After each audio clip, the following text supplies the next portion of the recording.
Hello everyone, मैं सरस। जैसे कि यहाँ पे सबने कुछ ना कुछ मोहब्बत के बारे में बोला है, तो मेरी भी मोहब्बत की अपनी एक परिभाषा है। तो शुरू करना चाहूँगी मोहब्बत से, फिर कविता पे आते हैं।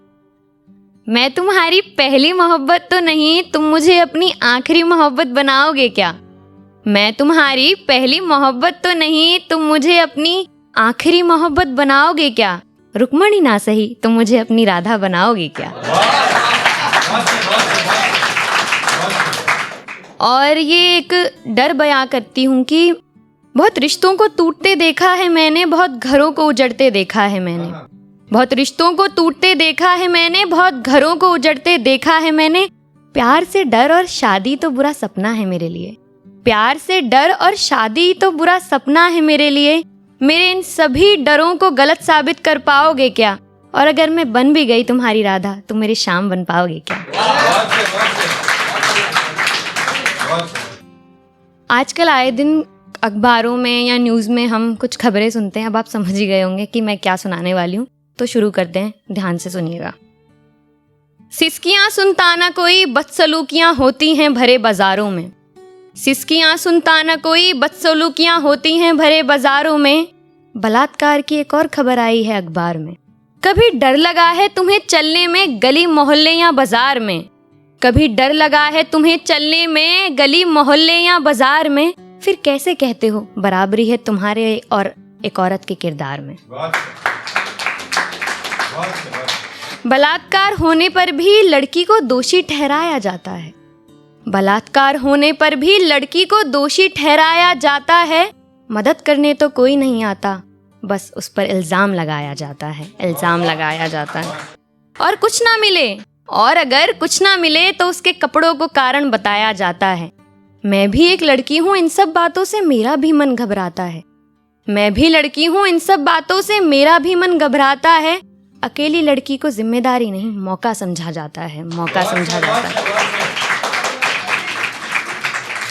सुनो स्त्री, सीता मत बनना तुम, काली का रूप धर लेना। सीता मत बनना तुम, काली का रूप धर लेना। कोई दामन पर हाथ लगाए तुम्हारे, तुम उसका शीश कलम कर देना। और ये मैंने कुछ ज्यादा ही संस्कारी लोगों के लिए लिखा था कि खुद का दामन मैला है, ये दूसरे के चरित्र पर सवाल उठाते हैं। खुद का दामन मैला है, ये दूसरे के चरित्र पर सवाल उठाते हैं। खुदा जाने ऐसे संस्कारी लोग कहाँ से आते हैं। और मैं ये कहना चाहूंगी कि ना छोटे कपड़े कारण है, ना अंधेरी रात कारण है। ना छोटे कपड़े कारण है, ना अंधेरी रात कारण है। बेटों को बेटियों की इज्जत करना सिखाइए, बेटियों की सुरक्षा का एक यही निवारण है।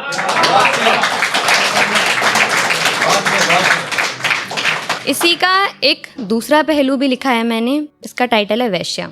ये समाज के ठेकेदार मुझे गिरा हुआ बताते हैं।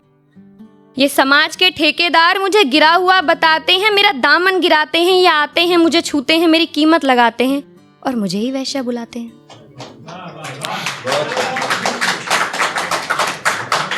शुक्रिया। जिस्म के बाजार में ये मेरी रूह लूट ले जाते हैं। जिस्म के बाजार में ये मेरी रूह लूट ले जाते हैं। जानवर समझकर मुझे नोच नोच कर खाते हैं। मुझे तो मेरे अपनों ने ही बेचा था। मुझे तो मेरे अपनों ने ही बेचा था। अब आंसू भी नहीं आते हैं, बस मेरा दिल टूट जाता है जब ये छोटी बच्चियां अगवा कर लाते हैं।